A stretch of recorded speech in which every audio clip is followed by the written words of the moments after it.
What's going on, everybody? How we doing this evening? All right, all right. Special guest Joe Brickner, Mr. MVP. What's going on, brother? OHIO. How we doing, man? All right, buddy. All right. Welcome to the broadcast, Joe. Glad to have you here, man. My first broadcast ever. Yeah, brother. Well, there'll be many more, that's for sure. Yeah. Yeah. All right, so let's go ahead and start off with the most famous question of them all. One that I kept without you knowing. That way it's the most authentic response possible. How did you get into prospecting, man? Where did it all first start for you? Probably like a lot of others, just from watching TV, man. Old Young Snobble got me thinking, I wonder if there's gold across the street. I was like, man, is this little creek across the street got gold in it? So I bought me a little plastic sluice offline, went over and started digging. It took me 2 or 3 days before I got one speck, but I just kept digging and digging and digging. And sure enough, I started finding little specks over there. And I found a bigger speck, and I was like, uh-oh, maybe there is gold over here. Then O&DR showed up and said, no, you can't do that. Oh, shit. I was like, okay, maybe I better check on what I'm doing here and regroup a little bit. And then I Googled gold claims in Ohio, and sure enough, a whole bunch of stuff popped up, and it's history after that, you know. I started sending money orders in, and I was at the claims the next day. Wow. Nice. Huh. That sounds a lot like myself right there. Yeah. So when you started going to the claims, you know, of course it's always hands-on and whatnot. I'm assuming, you know, over the years you got tons of education, you know, learning to run high banker, you know, all that good stuff. What made you switch from doing, you know, a high banker or a river sleuth, so to speak? What made you want to switch over to doing a dredge? Necessity, I guess. My body wanted to go as long as I could, man.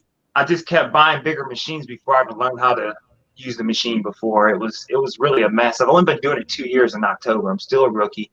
Really don't know what I'm doing. I've been getting real lucky, to be honest with you. Real lucky.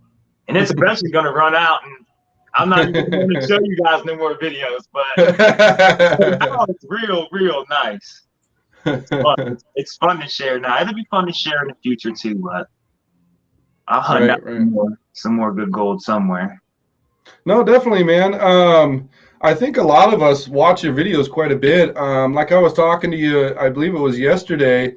You know, there's a lot of folks that aren't physically able to get out and do that. So being able to see a guy like you go out there and do those things, man, that just brings joy to them, you know, because you got to think, I'm assuming, you know, when they were younger, they were probably gung-ho and getting her done just like you are. So, you know, the videos you're posting, man, it's just nothing but positivity, brother. And like I was saying earlier, being able to keep the mining community and the prospecting community alive and well through your videos, through what you do, you know, is absolutely phenomenal, dude. My next question. Inspire the next guy. That's right, man. Inspire the next one and the next one and the next one. People's hearts, you know. Right. No, most definitely, man. So my next question would be, what made you decide to want to come up with the group, and is the group more specifically toward dredging, or is it for all of prospecting and mining in general? It's just gold related stuff, anything. I just made the group just to bring a lot of people together. I've seen people getting kicked off groups for hardly anything and a lot of damn rules and regulations. And I just figured, you know what, I'll start a group, and I ain't never going to kick anybody off. I mean, I only had to do like one person, and it was because they was scamming trying to sell stuff. It wasn't because they did anything wrong. It's been a pretty good group, you know. I don't even have any control of it, to be honest with you. I already gave the control over to the other guys, and I didn't even really know I did that. And they've been taking care of it the whole time, which is pretty awesome. Yeah, no, the group's been running great, man. And, you know, I'm glad to be a part of it. You know, all the different dredging videos and stuff like that, man, it's been phenomenal. I mean, me personally, I haven't even dredged yet, but this weekend will be the first weekend, Mr. James. Change your life. Yeah. Dredging does. I mean, I started small. Jaron knows he helped me set up a 2-inch dredge. I'm going over to that 4 this weekend, and I'm looking forward to it. It's going to be a whole different world. We got the breathing apparatus, dry suit, wetsuit, hood. I mean, it's all there. So nice. Let's go get the gold. Oh, you'll be hooked. That's a whole other level. Yeah. Yeah. And that's the thing. When I've been watching your videos, Joe, I've been jealous as all hell. I'm not gonna lie, man. I mean, you being able to get out there and do what you do, man, is just it's awesome. I'm lucky. It's awesome, man. I got a good woman and a couple of sources of income, so it lets me do it. Not no security or nothing. I got eBay and I got eBay, I climb trees, but I got income that comes in and allows me to do shit like that. I'm blessed. I 7 days a week. No, that's for sure, man. I hear you there. I'm sure I will. It just takes a little time. I would really like to have been on the West Coast with you guys, to be honest. I'm just wasting time here. I mean, I'm just learning. I'm learning. It's all an experience. Everything I do is prepare me for the big shit. Like everybody else feels gold just takes you there, you know what I mean? Dude, it does. It's that gold. You start out like this. Yep. Every single time. Every single time. It's not like just some people, it's just even the old ladies, you know what I mean? Captains, the old ladies and take some places. Yeah. Trying to get out of the creek in their wheelchairs and shit. I'm like, oh no. You gotta let them in. Give them a little bit of help, but let them enjoy it, man. That's pure bliss. When you see, you have to start paying for her. You got to look over and pay for that lady. Yeah. Oh yeah. What were you saying, James? Oh, the elderly got some great things to share, man. They did. The other day, we'll put a bucket down, sit in the creek, something like that. No way. Get a shower chair, one of those shower stall chairs. Adjustable legs, man. You're sitting comfy if you're watching a river sluice all day long on that. Oh thing. yeah. It's like I picked a few things up from some of the senior citizens that are on the creek that we work on a lot, because it's got a lot of history to it.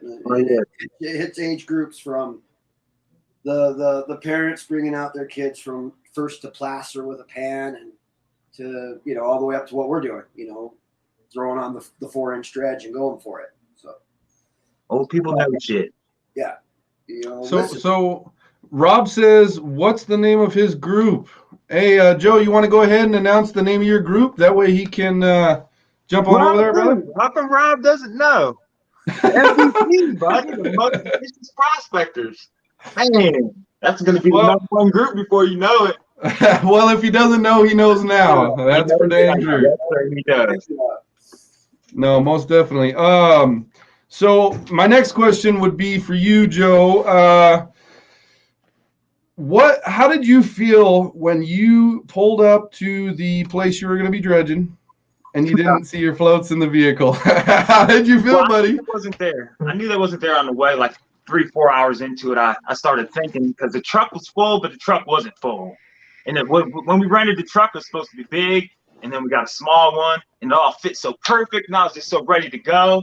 And I started thinking, I looked at her and I said, I don't have my floats. And she's like, you didn't know what that meant, you know what I mean? I was like, I don't have my floats for my dredge. She's like, you want to turn around? And I was like, hell no, I'll dry dock it. Yeah. And you did too. But I had my high banker. I had the gold stacker. That's what I was going to count on. I said, I'll just use the gold stacker. I'm not going to cry about it. I was salty for about 6 seconds. I smoke, so I don't get mad for long. Right.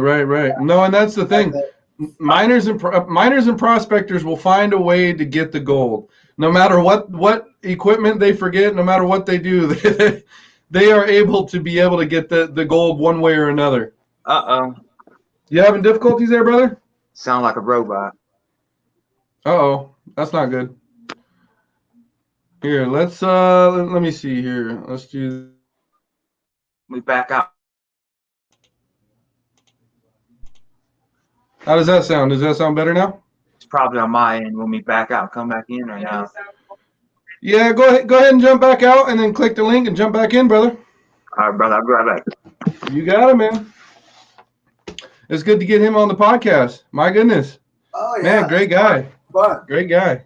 Exactly. You know, Great guy I indeed. commented on his, you know, where he didn't have his his pontoons for his dredge, but he made it work, man. I mean, I saw the video. I mean, that was really cool. Sound better? Now, yeah. All right, so relating to that question that I asked you about how you felt when you noticed you didn't have your pontoons, what started going in your mind as far as how you were going to set it up? Did you already have a plan of attack, or I was going to dig a hole where the flare's at. I had to dig a hole out where the flare is and run the hose around and get a longer intake. I knew I was going to have to do those two things, and I was running it.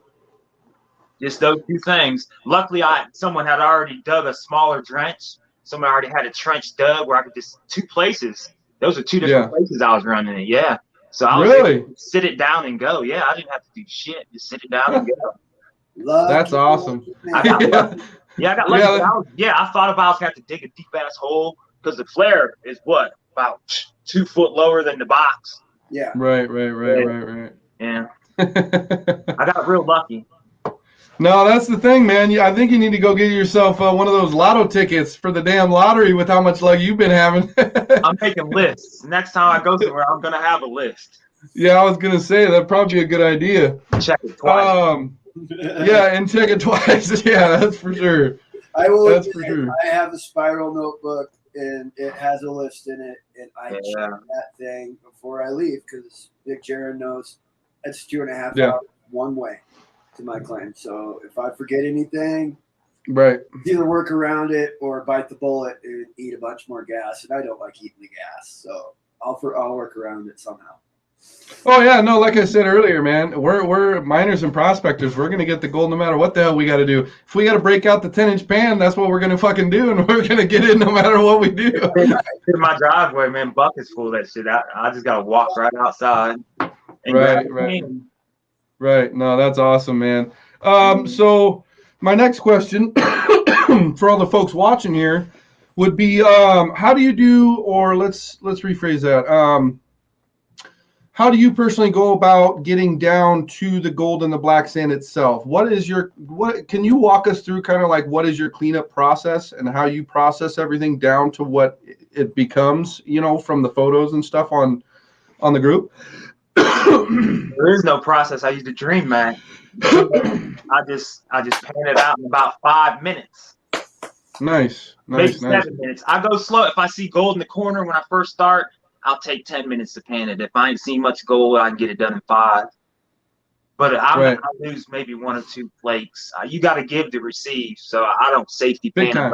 Like in North Carolina, is the first time I've safety panned since I've been doing this. Because I mean, as soon as I started spinning that pan down in North Carolina, I seen like 100, 200 colors. I was like, oh, no way.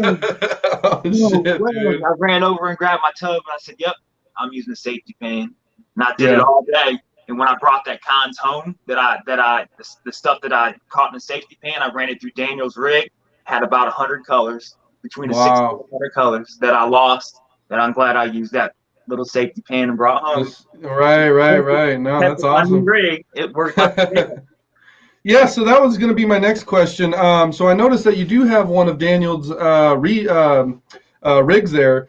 How well does that work as far as getting down to the nitty gritty with just black sands and gold? How well does that work, that process? I only used it once, but I'd say a 10 out of 10. I didn't go through my trainings. But if you use it right, when you're done and you take it apart, most of your gold's going to be laying right on top. Sure, you're going to catch some in the sluices too, the little Dream Mat minis and stuff, which is amazing. But most of your gold's going to be right there because he's got it has matting and it's got a little carpet underneath the matting, so it's got all type of filtration going on top there, plus the swirl. You know what I mean? Right. It's sweet. So it's a nice invention. Right. So it has a multi-stage catch, so to speak, to be able to have like a safety net, quote unquote, for whatever gold that does escape. You do have that the Dream Mat mini sluice. You said it does have and a nugget trap. And a nugget trap. Wow. About an inch deep. Oh, it's sweet, the little nugget trap. Yeah. I can't wait to see something in that. Yeah. Yeah, no, most definitely. I saw Casey. I know you know Casey from Creighton Metalworks. Yeah. He's the fabricator of the group over at Prospecting Buddy. He just picked one up recently, so I've been getting curious. I might end up picking one up for myself and using it out over at the claim. I've been in the woods for weeks. What the heck am I missing out on here? You're missing out on a lot of good stuff, brother. Yeah, this is what happens when I'm in the woods without communication for Reed's Rigs. So Reed's Rigs, yep. You got to look him up on Facebook. He's got a nice contraption he made up out of a few buckets and a couple little sluices, man. It's amazing. It makes your cleanup at ease. I'm sure I haven't done actual cons yet, just the ones that I brought home, but I'll have to classify it down to the eighth before I run it through there. I'm sure what I brought home was all pretty small, but before I use it, I'll classify it down. And then run it through there, yeah. I'm sure it'll work like a dream, just like it did already. Oh yeah, most definitely. I'm sure you could probably run multiple 5-gallon buckets of con through it because the gold's just going to keep piling up. There's no way to clog anything up or overflow anything. It's pretty awesome invention, I think. Yeah, most definitely. I think I'm going to get one myself because all the reviews that I saw on it, whether it came from you, whether it came from a few other guys and a couple of different other groups, I've noticed they've picked it up as well, and the reviews have been great, man. So I think I'm going to pick myself one up. I already noticed a few things I'm going to tweak, of course, you know what I mean. But and everybody does that with everybody does that with their own equipment, you know. I'm going to throw a couple strings on the legs. I don't want the legs to fly out on me or anything like that. You know what I mean? Something like that. Right. It's ready to go when you get it. Right. No, definitely. No, that battery comes with the pump, comes with everything. Yep. Everything you need. No, most definitely. The battery actually fits in the bottom of the bucket too. Everything just fits. No shit. Oh heck yeah, it does. It all goes right together, so it sits right there in the river. Wow, that's awesome. That's awesome. Yeah. That's awesome. So we got a few comments here that we're gonna go ahead and read off. Let's go ahead. We got quite a bit here, over 40. So we're gonna go ahead and start from the top here if we can. Okay. So Adam Haynes says, I've watched the same videos 2 different times. Don says, MVP, yes, sir. Yes, sir. We got, let's see, another one from Adam Haynes, I'm in. Sean says, I've learned so much from these groups and love talking about different equipment and techniques. Mr. Jeffrey says, adapt and overcome duct tape and wire. I love it's not duct tape, it's Gorilla Tape these days. Yeah, it's great. I was going to say the same thing. Yeah. Same thing. Waterproof. Let's see here. Sean says, Mountain Creek Gold Mine rocks. Don says, you guys don't even understand the amount of unending energy he has for something he is passionate about. That's my woman. I think we see that in your videos, brother. I think we see that in your videos, man. Every single video that you post, you got a big smile. You're cheesing from ear to ear every video, man. So that just goes to show anybody watching your videos that you're enjoying the hell out of what you're doing. There ain't nothing better than that. Ain't nothing better than that. Let's see here. Rob says, yeah, it was awesome when I met him at Tier 3 property. I think that's 3. Yeah. Great, funny guy, lots of energy. That's awesome. That's awesome. We got one from Glenn that says, need to give me credit for the carpet and mesh classifier. Remember, all I asked for is credit. That is awesome, Glenn. Well, good. I'm glad I was able to give you a shout out, brother, man.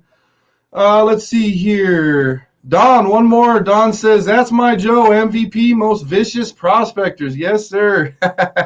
Being able to have a woman by your side that, supports you in everything that you do, that's a huge plus because there's a lot of folks out there that, could only wish to be able to do what we're doing, going out mining and dredging and high banking and being out in all these different areas, all these different sceneries, whether it's Idaho, Montana, Ohio, Georgia, no matter where it's at, being able to go out there and do what we do, having a woman by your side that loves you and appreciates you for what you do and what you're enthusiastic about, that's huge, man. That's huge.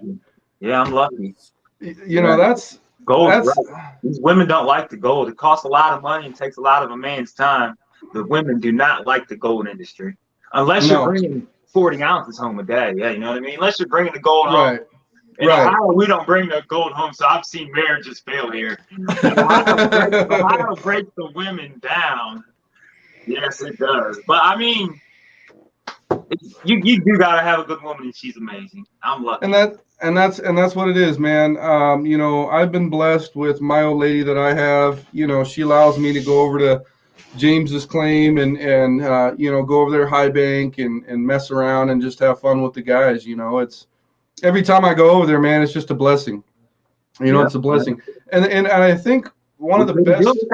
We couldn't do it without him. And that's just it, exactly. Yeah. And you know, be a mess. And I mean, I couldn't do without her. I can't even say how many things wrong. Right. Well, and that's the thing too, is you always, just like you forgetting your floats, you know, there's those specific times that you have where, you know, your old lady says, hey, did you forget this? Hey, did you? They don't have to do that while we're going out on a camping trip for 5 freaking days. They don't have to do that.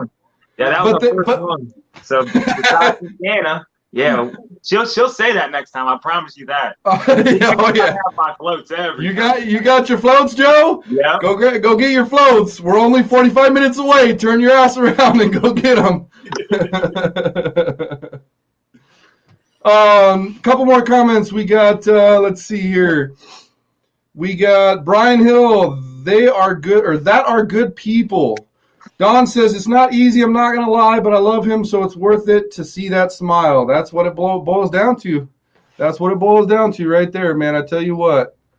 All right, so we got a few more questions to throw your way, Joe. The next one would be out of all the places that you personally went to for, you know, your dredging or your high banking or anything like that, and without saying specifics, you know, of this place or that place, you know, the names of it, whether you want to or not is totally fine.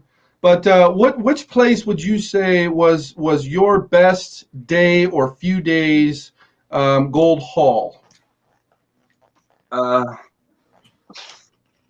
N32.6557. S. No, in North Carolina by far. I love that about this guy, James. Do you hear that? He's spitting out some coordinates. He's throwing out coordinates, man. I love it. In North Carolina. Hold on, let me get out my GPS here really quick. Yeah. N46. No, I'm just kidding. We'll play that back. Oh yeah. But you don't have to. Just message me on Facebook. Right.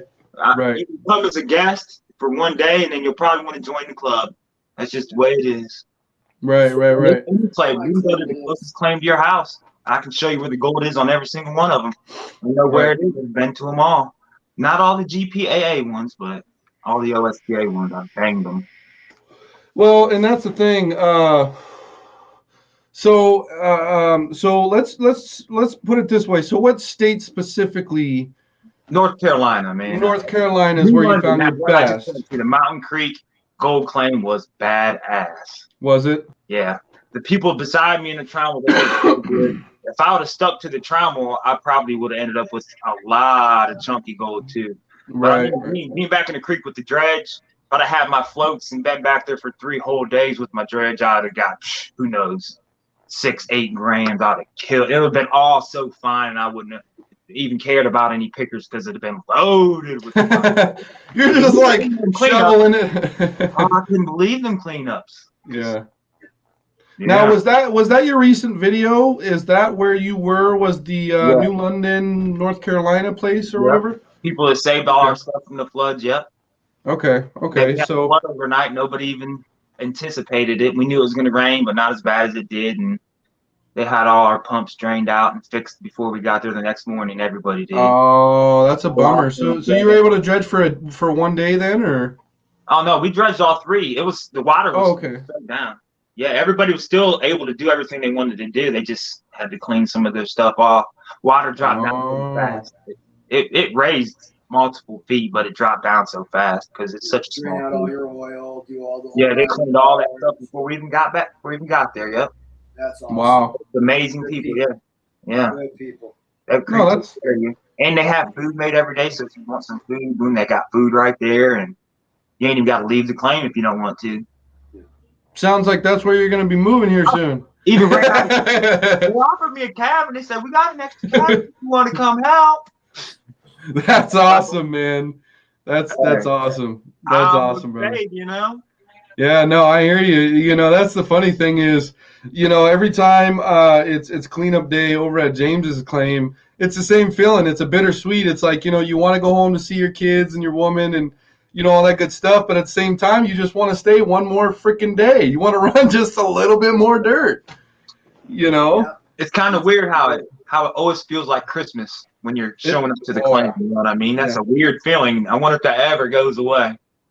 I don't know. I mean, personally, for me, with all the different places that I've been to in Idaho, all the places I've been over in Montana, down in Oregon, Burnt River, I don't think it ever goes away, man. I think it's the same feeling. The minute you pull up, you park your rig, you do this to your keys, and you get out, man. It's like, oh, here we go, man. Here we go. It's the moment I hear the sound of moving water. Right. I hear that water. There's something clicks, and everything that you were worried about at home, that's gone. And that just goes, literally gone. Everything goes clear. It's you. It's the creek. Yeah. And all of a sudden, you can't unload your gear fast enough. Yeah. Maybe it's a new spot. How the hell am I getting down there? I mean, we went through an interesting thing recently. Myself, we had a pump play Superman. You know, we'll rebuild that one this winter.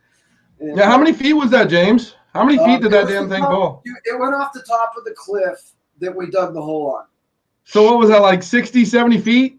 It was 50 feet, but it probably got a good 80-foot arc out of it. And 6 or 12 flips and a half gainer. I mean, I would have scored at least 8, 9 on the Olympics. You know, I mean, it was a good dive. The one rock that we had to roll off that cliff is the rock it hit. So that's boulder we had to roll off for fun. Like a bunch of teenagers. So we ended up rolling off this. You can't see on screen, but this thing was just absolutely massive. And, you know, we ended up getting it out of our way, and we thought, well, hell, why not, you know, get it further out of our way. And, sure as shit, man, that rock came to bite us in our ass, didn't it? Tore your motor right up, didn't it? It hit right on where the piston head has to come. That little OPC cover thing on it, that aluminum cover. So, but everything else I think is cosmetic. I didn't have time, you know, to think about fixing it, any of that, you know, where we are in the season. Lindy and I just looked at each other and said, let's get on the road, man. Let's go find a pump. Nobody got hurt, though, right? Yeah, nobody got hurt. You know, I reached once for that pump, and that was it. I knew a second reach or reach down and grab the tagline rope that I had on it. I was due. It was just going to take me with it, and I would have been on the bottom of that creek and either really broken up or dead. Man. It's that simple. And that's the thing I always try to remind everybody. We are doing something, and we're having a lot of fun, right? But we're also doing something that's dangerous. Very dangerous. Can get us hurt, or, hey, man, at worst, it can get us killed. Oh, yeah. Well, let's just talk about suction dredging, man. If you got the air, you're on the bottom. You got that danger. You know, I mean, whatever. That's one of the topics that we were going to jump in. We're going to take a quick 5-minute break real quick so I can go use the restroom. I don't know if you guys have to or not. We'll take a quick 5-minute break, and then the second half of the podcast that's kind of some of the stuff that I wanted to talk about, not only with James but with you as well, for all the viewers, you know. Things to expect when you start to get into dredging, things to look out for, you know, all that kind of stuff, kind of the safety. That's kind of what I wanted to jump on for the second half of the podcast. And then, of course, some tips and tricks, you know, some things that work for you really well that, you know, maybe one of the viewers can pick up and you know, try out themselves. And I think we'll go from there. That sounds great. I like that. Perfect. So we're going to go ahead and take a 5-minute break, and we will be right back.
All right, everybody, we are back. Hopefully, everybody was able to go and hit a bathroom break real quick, grab some water, or what Joe's doing, grabbing some Mountain Dew. That's the power. That is, man. Oh, I used to drink so My much. kidneys don't like it, but my motivation, I need it for motivation. No, I hear you there, man. Anytime I'm out at the claim over there at James's place, usually we have James's favorite, which is the Sprite or 7-Up, one of the two. What is it, Sprite? Is it Sprite? It's James? Sprite, and it's just Yeah. my stomach. I used to drink a lot of Mountain Dew, things like that, but my stomach doesn't like acidic things anymore. So I'm getting there. it's gotta watch what I put in there. So that's the theme at my claim is there's going to be a cooler that has a ton of Sprite in it. Oh yeah, no, and it's nice. Hydration, it's key. And especially like in Montana this summer, it's been a hot one. I mean, it got hot in June. Yeah, it's been hot as shit. We had our July weather start in June, our August weather start in July, and it's just holding in there. This last couple of days are the first times I haven't looked up in the. I haven't breathed wood smoke from the forest fires in like a month, so it's really nice. I mean, it's fresh, really nice, clean air again. It's been a hot, dangerous one in Montana this year. Yeah. It really has. No, most definitely. So let's go ahead and jump on the topic of safety. I know a lot of people kind of think it's a boring topic, no matter where you watch it, whether it's YouTube, whether it's no matter where you watch it, safety, everybody thinks, it's kind of boring. But at the end of the day, making this decision or that decision is going to either save a finger, it's going to save a wrist, it's going to save an ankle, it's going to save, you know what I mean? So jumping on that topic real quick, we're going to go ahead and start with you, Joe, and then I'm going to jump over to James. With you, Joe, when you first picked up your dredge, you're getting everything ready, getting excited for it and whatnot. What were a couple of the few things that people were trying to express to you, saying, hey, just watch out for this, hey, watch out for that? What are a couple of the things that basically helped you have more quote-unquote common sense as far as for very first time using your dredge? I didn't have anybody help me at all. When I bought that 2-inch dredge, the guy told me how to put the mats in and stuff, and that was it. That's all the pointers I really had. He showed me how to put the raised metal in, make sure it goes in the right way. Just had to learn on my own. I'd Google that stuff, watch videos. I didn't even know how to put it together. I didn't know how the flare went in. I had to ask people on Facebook. The videos are still on there. I still have them listed. But yeah, I didn't even know how to put it together, a 2-inch. I bought it, not even knowing how to use it. Right. No, and well, at the end of the day, it's all about being motivated to go and do these different type of activities. Whether you're high banking or dredging, it's the motivation to go and do it. And you have motivation past 100%. So what would you tell the viewers, I guess, if they wanted to jump on a dredge or get into dredging? What would be some of the pointers that you could give them kind of to look out for, and kind of some of the mistakes that maybe you made that you could tell them to better their idea, I guess you could say, of getting into dredging? You can buy it used to start. You don't need a new one. Keep your fingers out of the nozzle.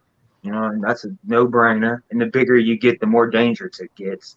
I've had my fingers stuck in the nozzle where I had to walk over and throttle down with that big, heavy-ass hose, 3 inches full of water. Had to drag it over. Oh, I was almost in tears that day. My finger was messed up. It didn't bleed, but it was real close. But yeah, you just got to be safe, man. I wouldn't store it in the car. You shouldn't really store your engine in the car. I'd do it. It's dumb. Shouldn't store your engine in the car. That damn thing could catch on fire just sitting in that hot car, because it gets 90s here too. Where you guys live, everything's possible when it's 120. Right. But get the Dream Mac. Don't hesitate to use the ripples. Don't waste no time. messing with cons. Just get the Dream Mat, learn how to use it, and use the Dream Mat. I mean, it works. There's groups online that'll help you learn how to use it.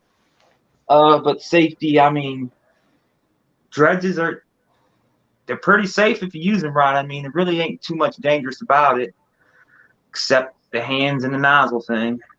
Right. And if you're diving and stuff, I mean, that's a whole nother issue there. If you're diving, I mean, you need to take classes and get certified and make sure you have the proper shit and don't do it alone. Right. All those things. Have you been in any situation where you were by yourself and you came into kind of a problem when you were out dredging? Where I wish I'd had somebody with me. Yeah. With my hand getting stuck in the hose, but I would wish if someone had been there to turn it off because I got a 20-foot hose. You know what I mean? Right.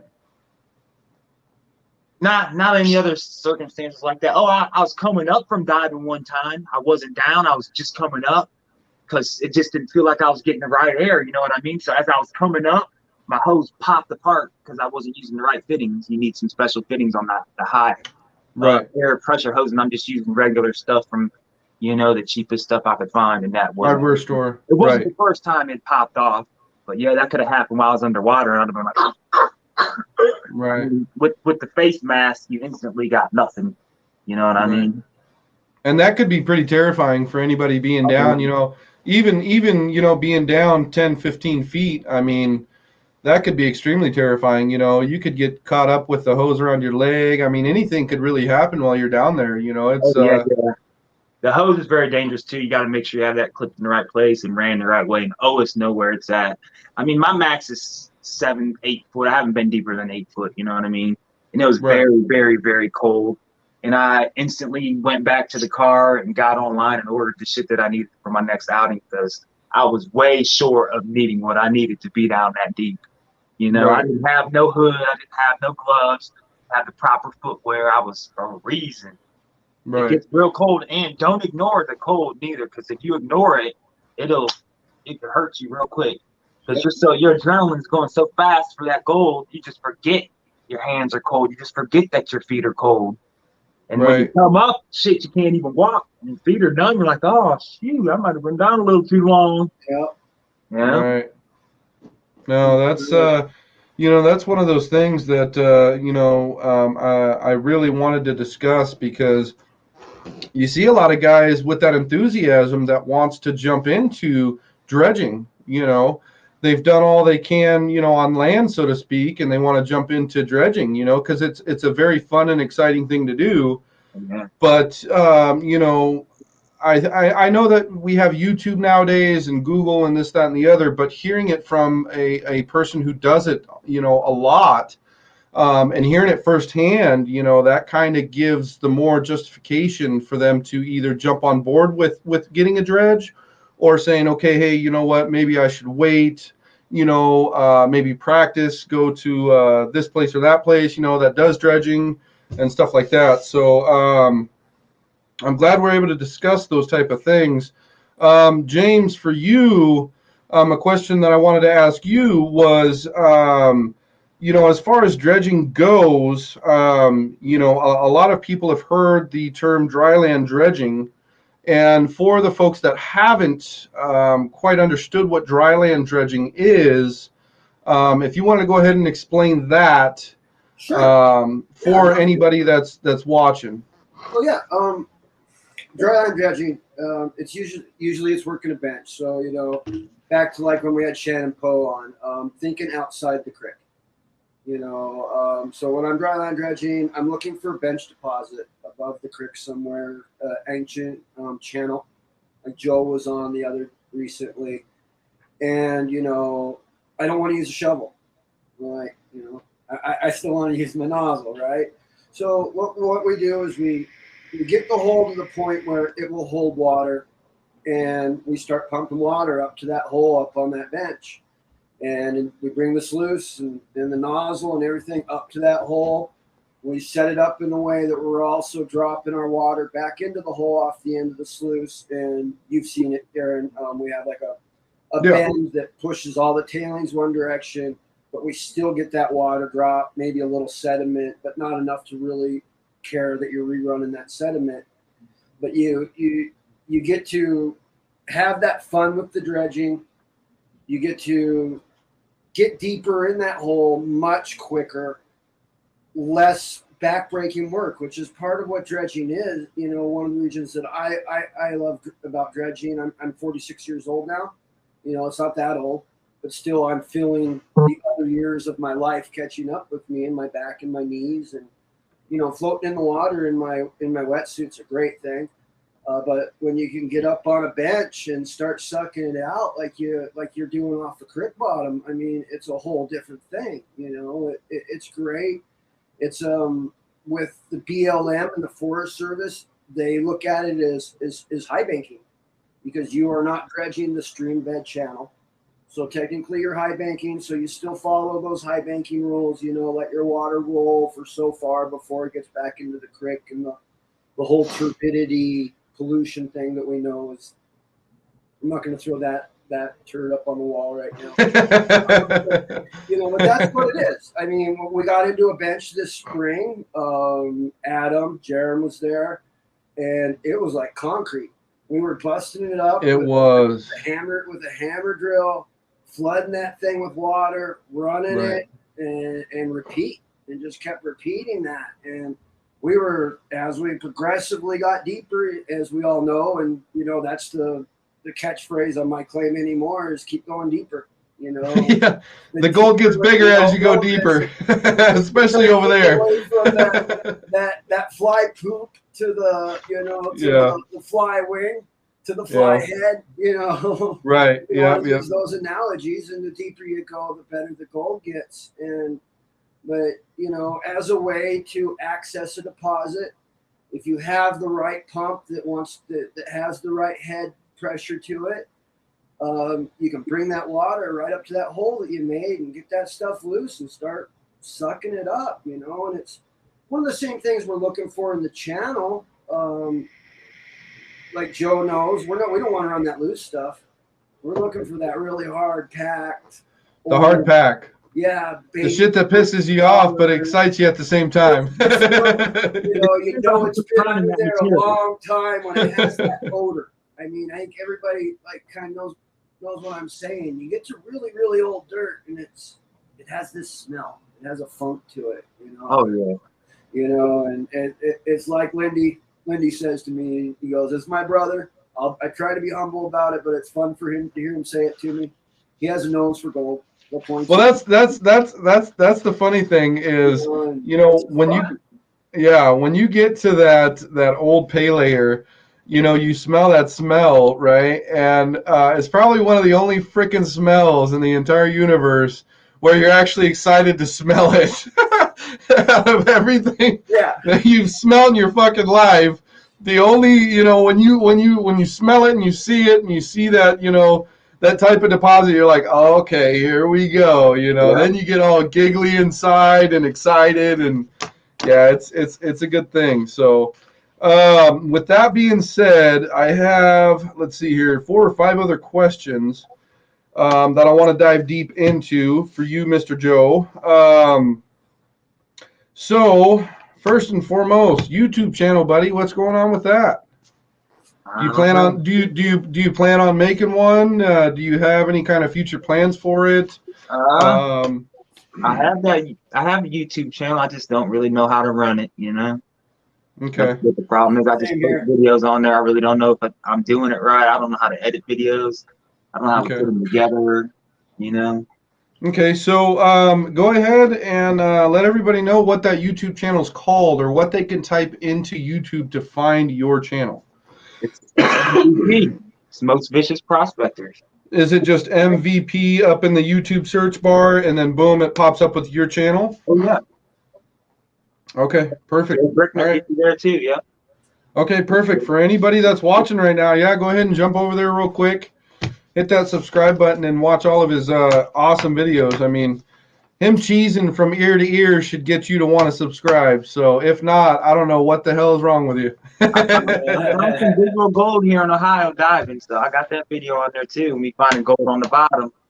Right. No, that's awesome. And that's the thing, with with the different states back east we were talking about earlier before we went live is this is kind of off topic here, but I really want to bring this up because it's just such a golden discussion to have.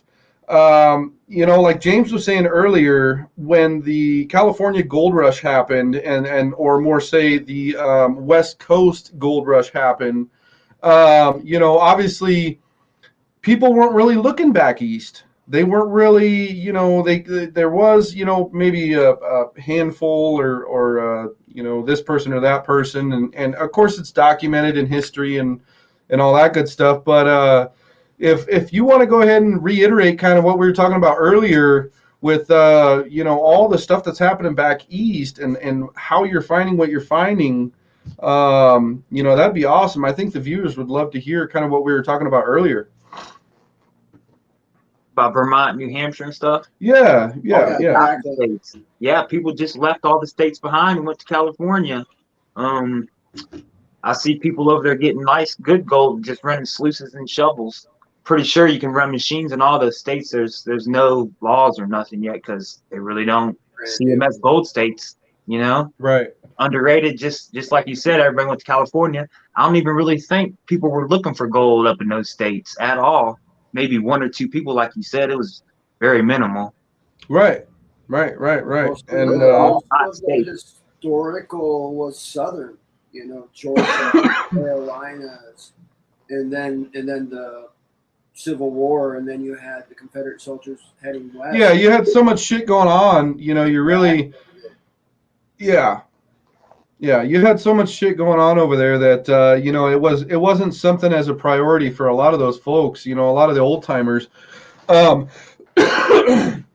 They didn't really put it as a priority as the folks that came back, over to the West Coast.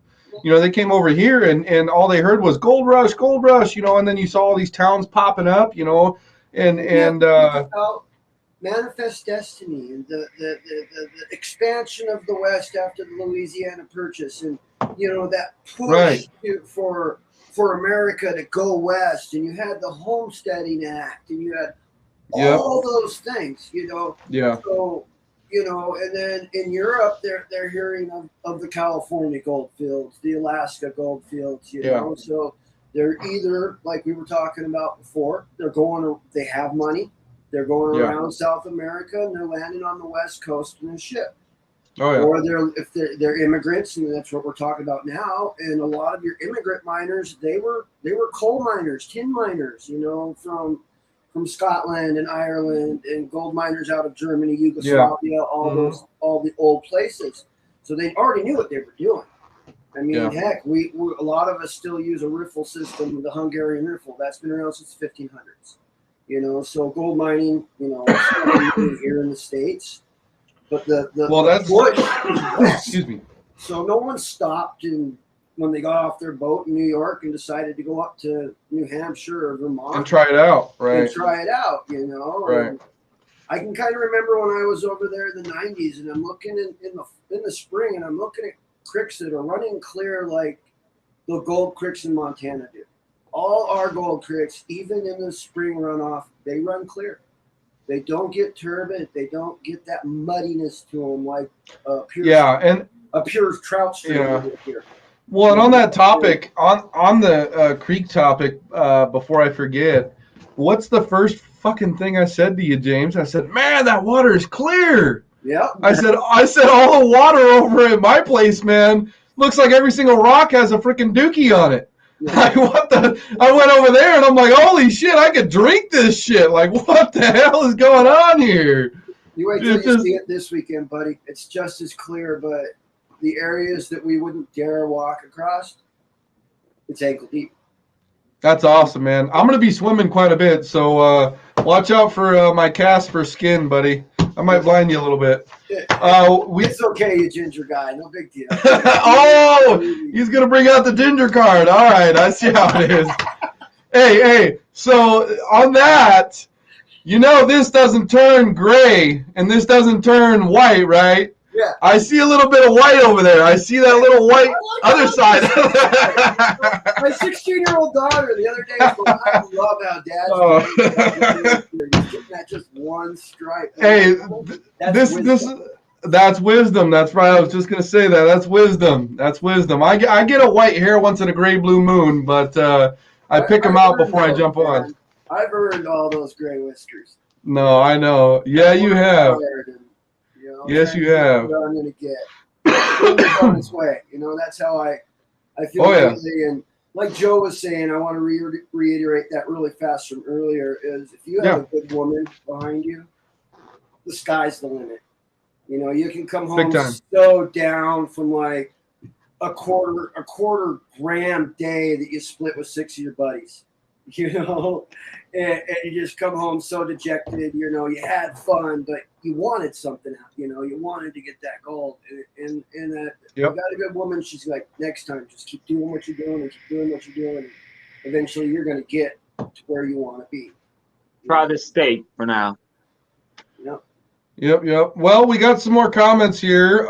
Let's go ahead and jump on some comments real quick, and then I got a bunch of other goody questions to ask you there, Joe. So I hopefully you got a little bit more oxygen left for the comments, the comments and the questions I'm shooting your way. They're rolling. This is a good podcast, gentlemen. There's a lot of comments tonight. No, I'm loving it. So let's see here. Where do I want to start? Wow, yeah, there's quite a bit here. Let's see here. So Sean Ingalls, and do not smack me upside my head if I do not pronounce your last name properly. Please and thank you. Sean says, thank God my girlfriend supports my passion. She is getting the fever as well. She just won't admit it. Well, I think a lot of our women do the same thing. They want to be a part of it. They just don't know where to start. Yeah. it's kind of a tough venture to get into, because we need to do better. Yeah. Introducing them in somehow, finding them more things to do. Correct. Can't play on the Nintendo or whatever. Right. And stopping and spending all the money or whatever. All of our money that we get. You never say are. No, that's true. No, that's what's funny. Before I get to the rest of the comments, we had a group dig over in Riggins, Idaho, and that's the very topic we were trying to touch on was finding out a specific way where we can have a outing or something. I don't know what I would want to even call it, but something to where we can get women more involved, and not necessarily making, have them have their own group or anything like that, but essentially just getting them more involved. And I think, it's in the works. It's in the works. Discussing that a while, you and I, Jared. Yeah, and I think it's in the works. Yeah, and I think it's in the works. I think, once, a great group of minds sit down and actually talk about it, and get something kind of figured out, I think it'll work really well. I mean, my old lady, Joe, your old lady, James, they're all interested. They want to jump in and they want to know more of it and how things work and this, that, and the other. But they don't want to get left behind. Exactly. No, they don't want to get left behind. They want to jump into the action and be a part of it. So, it's in the works. It's definitely in the works. That's for sure. Let's see. So our next comment. Let's see here. Adam says, sent a video of that cabin, Joe. Check messages. We got Don. Don says, all the people we met in North Carolina were awesome. Would love to go back. It's like, I like that North Carolina thing, It's like my claim, Jared knows this, and I post about once a month. You're coming through Montana, message me. If you want to plan a trip out here, message me. We'll make it happen. Right. We'll get you on the claim. We'll point you in the right direction. I'm not going to hide the gold from you. I'm happy to share. That would be fun. Hey, I'm glad you brought that up. Yeah, I'm glad you brought that up, James, because that's one thing that I absolutely love about Joe is the simple fact that he's like, hey, you want to find some freaking gold? I'm not going to hide it from you. Get your ass over here and run the dredge. Shit, there we go. We got some shiny in the house. Damn, that is a nice pan right there, brother. Holy hell. Oh, That looks good. I'll give him a clap. Nice pan.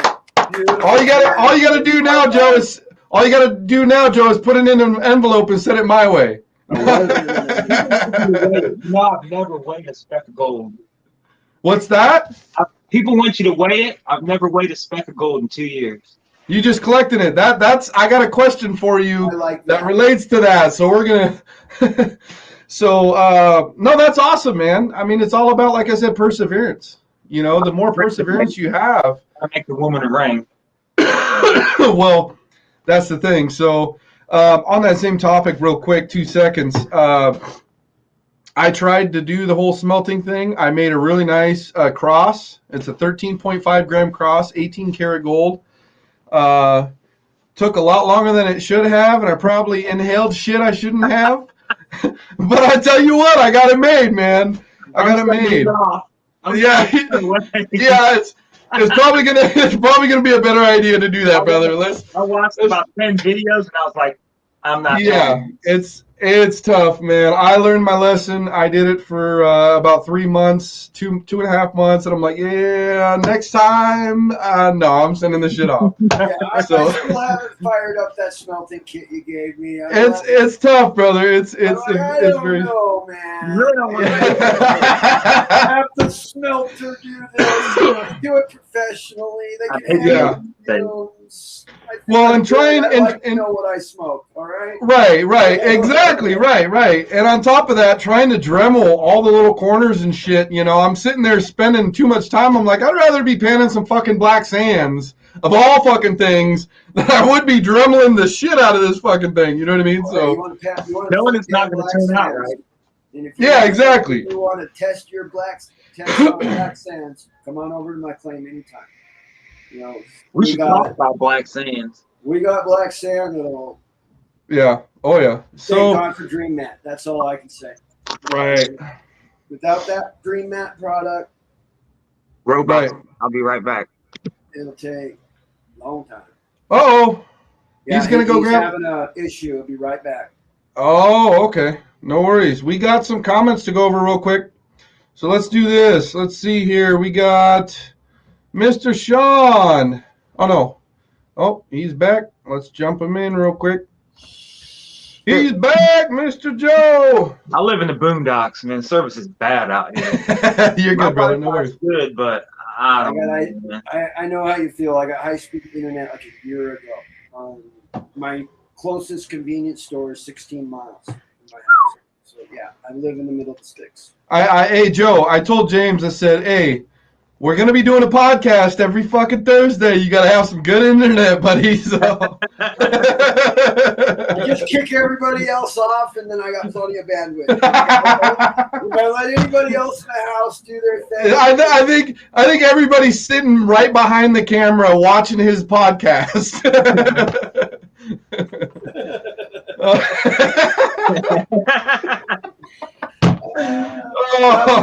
It's probably a baseball game out in the living room. Fucking A. That's good. All right, so we got a few more comments here.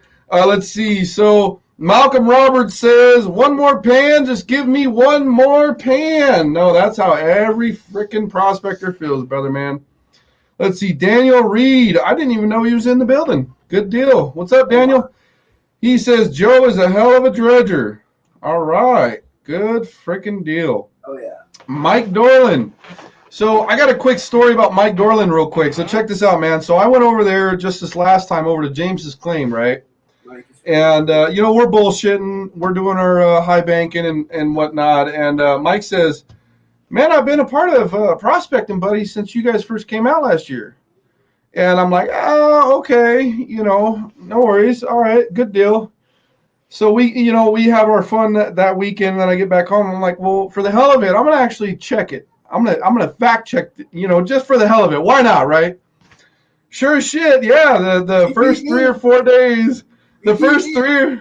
Oh shit. Yeah, the first 3 or 4 days he had joined, and I'm like, holy shit, man, that's some dedication. Yeah, and here we are.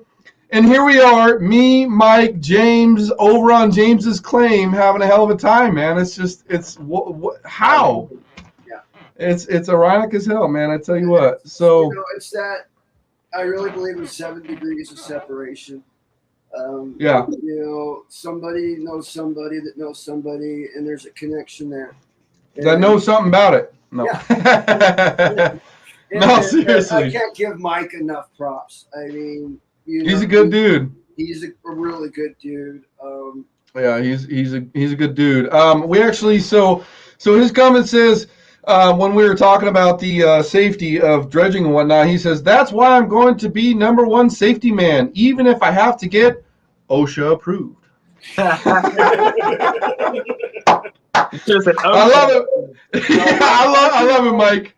Mike has thought about things I didn't think about. That pool right. we're going to be on that's so big. He has it's not like a whitewater kayak, but he has right. a perfect kayak to put on that pool and get to that floating dredge if something's going on, and instead of he jumping in and swimming or whatever. I mean, he's really thought of quite a few things that I didn't think of either, and that's good. I'm glad that Mike's around, for many reasons, of course. Right. No, he actually he put a comment up and he said, Jaron, I got a kayak for you to float on so you don't have to dip your red hair in the water. Like, come on, dude. We're already off the ginger subject. Let's give it a fucking break. No, I'm just kidding. I love you, Mike. I'm just kidding. Yeah. Oh, Mike, let's see. Jason, we're like 2 little kids at Christmas right now, waiting for that dredge to get here. Oh, I can only imagine, brother. I can only imagine. FedEx, and it'll be here tomorrow morning. You're like that post you see on Facebook every once in a great while, right? Right around the holidays, you see that person poking through the blind, waiting for that FedEx or that UPS package. And as soon as he starts walking up, you have your door open already, ready to hug him and greet him. Oh, yeah. I'll have the tailgate down on the truck already. It's $5. So, hey, just load it right there, just right in the back of the and Joe has made me really comfortable about my purchase, and so has Stephen Bertrand. Right. It's the way to go. Yeah. I was thinking Proline. I was thinking Keen. I didn't know which direction I wanted to go. And I'm this guy that when I do buy used, I end up with lots of problems. It's just like I have this bad luck with used stuff. So I go new. In other words, I end up buying twice, 3 times. Hey, I will say. Except okay, here we go. I picked up from some guy here on the street. From some random guy that happens to be on the podcast. I don't know what his name is. Dude, I don't know who he is. It's a scary investment. Making that jump, and especially you, Joe. Yeah, especially you too, man. Dropping $1,000 on it, used. Compared to new, like you, James, it was a whole different ballgame. You know what you're getting, so on and so forth. Joe, you dropping just a G stack on something and hoping and praying that it works out for your benefit. I didn't even start it. That's tough. Yeah, that's tough, man. That's tough. But you see, when you buy used, you can buy 3 machines instead of 1. Oh yeah, no, you can buy used, most definitely. It all boils down to your personal comfort. Yeah, you know what I mean? It's right. It's personal comfort. When I underwear at the I hope not. I hope not. I hope not. I know there's a lady in the background right now is going, no, he doesn't. He was too. She's like, Joe, don't go there, Joe. Don't go there. No, I'm just kidding. No, when I first was looking around for a high banker, that's exactly what I was doing. I was looking around for used, kind of help the middleman or help the man himself. That's old enough to want to get out of the high banking, prospecting whole thing. They're kind of like, hey, I'm done. Here's my equipment. I'm selling it for a really good price.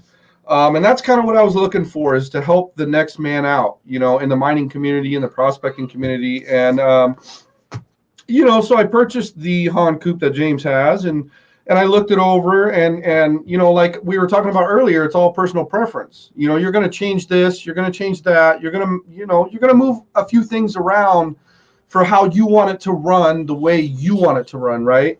Yep. So, I purchased it. It got here. I got it set up, and I thought, you know what, this it just isn't for me, but I'm sure it's probably for someone else, right? And it worked out really well with James, and me and him are freaking brother, But Casey started building the sluices and building and doing all his stuff, and I'm like, shit, man. That's anybody that wants like a high banker. Casey's the man. Casey's the man. Yeah, so like I said, I saw what he was doing. I reached out to him. I said, hey, look, man, I want a 3-in-1. I want something that I could run the piss out of all day.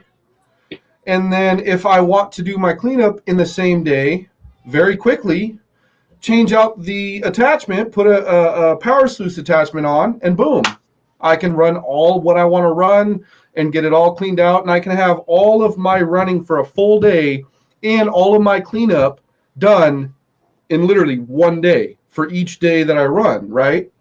So, but anyway, so I ended up getting that from him and absolutely loved it. Absolutely loved it. It worked out really, really well. So it's all personal preference. Used equipment, you could find screaming deals. Yep. Screaming deals. Oh, yeah. And at the same time, there's people that like the shiny, brand new, rip open the package like Christmas Day. You know what I mean? It's all, yeah, exactly. It's all personal preference. All personal preference. All right, let's get through these. I felt that way about the hog coop, man.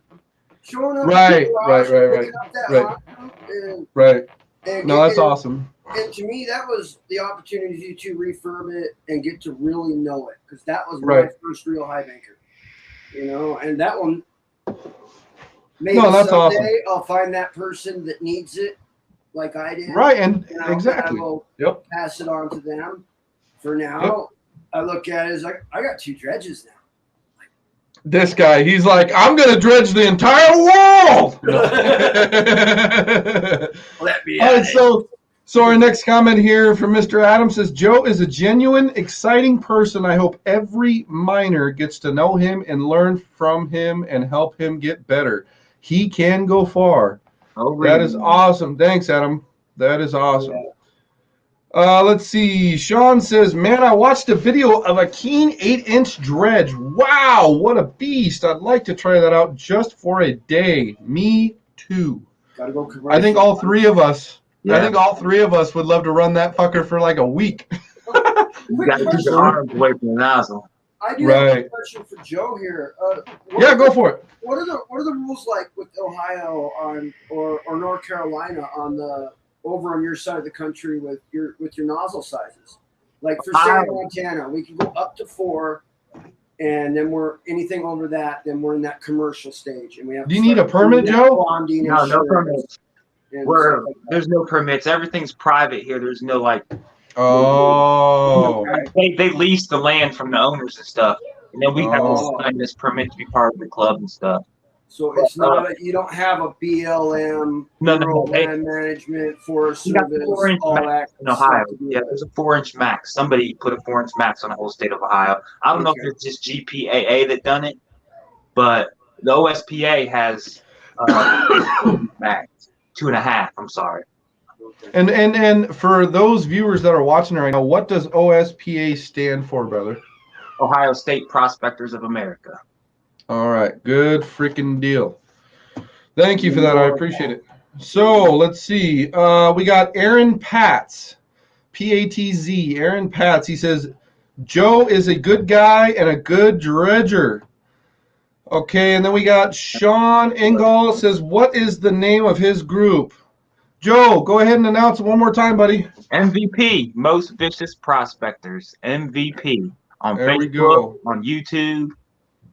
There we go. There we go. Mama's phone. That was uncalled for. All right, let's see. Okay. So, Mr. Daniel Reed says, I can't remember what you told me about the legs exactly. Maybe it was to cut them, but the PVC legs were invented by Rob years ago. Rob and Chad used fixed legs. I prefer the legs are fine. The legs work fine. I just want to put a string on them so they don't fall out on me. That's it. Most definitely. Yeah, most definitely. Mr. Fernando says, hi, PB and MVP buddies. What's going on, brother man? Hell yeah. All right, let's see. Sean says, YouTube is a great all-around safety tool. He says that 10-inch dredge that Emily from Bering Sea Gold has some serious power. I do not doubt it. I think we've all seen it. I did a interview with Pops. with Pops. Yeah, I did an interview with Pops not too long ago, and that was a freaking awesome interview. He had kind of shoddy video quality, but he's in Homer, Alaska. You're not going to get exceptional quality. Yeah, that was a great interview. Yeah.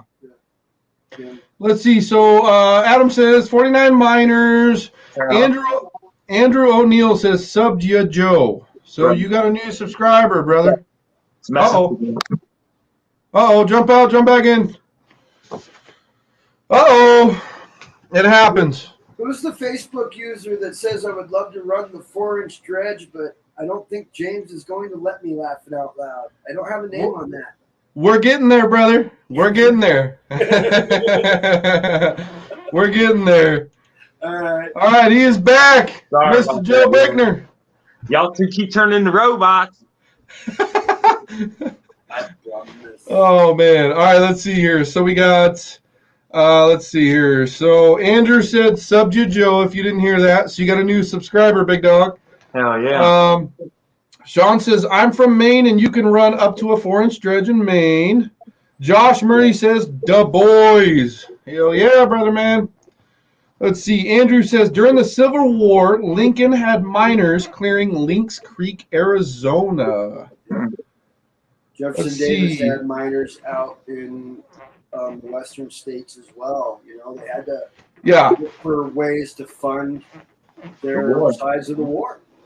Yeah. Right. So let's see. So Sean says, I think after the gold rush in California happened, it gave the East Coast and the mid-Atlantic states to replenish the gold even in North Carolina. A lot of the mines here closed up and headed west.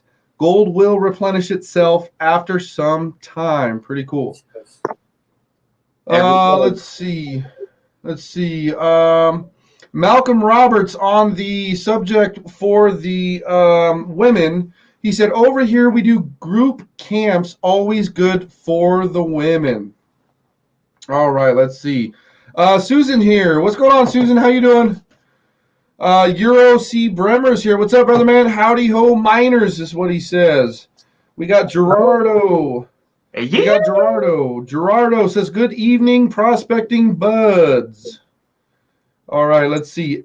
Adam says, subscription complete. Nice. Good job, all right. Adam.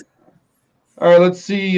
Sean says, got to hit the hay, buddies. Going prospecting in the morning. Take care of y'all. You take care too, brother man. All right, so back to the far and few questions I got left for you, Mr. Joe, and then we will end the podcast. My third to last question is, do you have any plans to travel, brother man? Do you have any plans to travel? Oh, I always have plans to travel.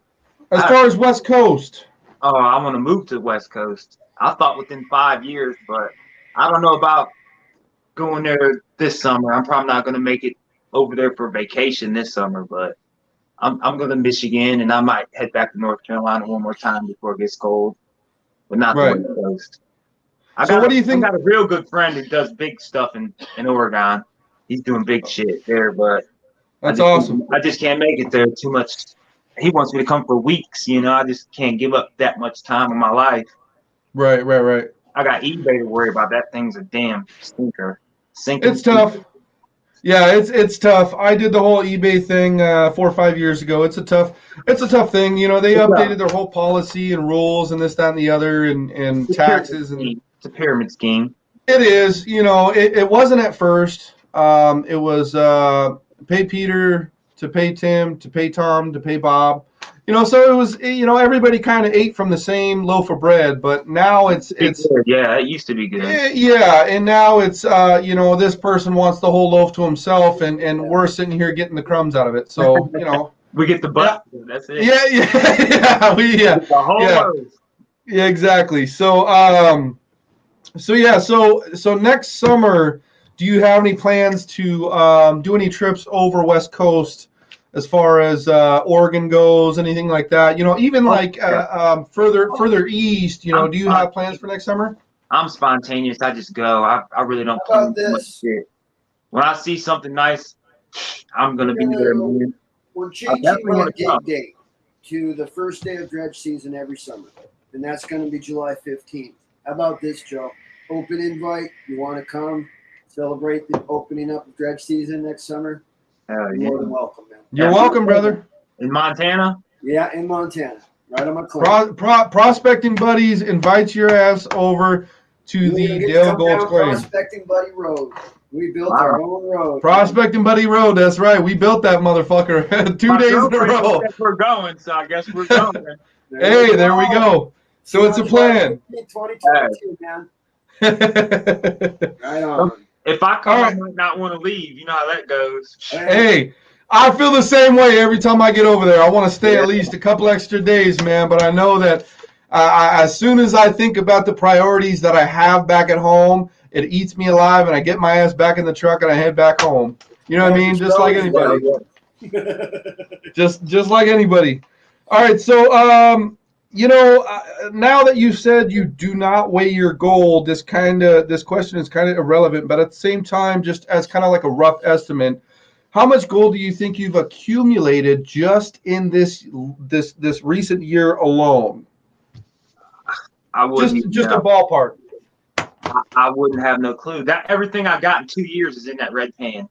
Oh, okay. A closer view. You want to see? Yeah, let's for all the viewers, let's go ahead and see that gold one more time, brother man. Throw a dime or something. Yeah, there you go. Throw like a quarter, a dime, or maybe a penny. Any type of coin in there if you can. Good guess. Quarter a dime. That's a nice gold. Holy shit. Gold, man. I was gonna say pen from right to left. There you go. Yeah. Wowzers. Holy shit.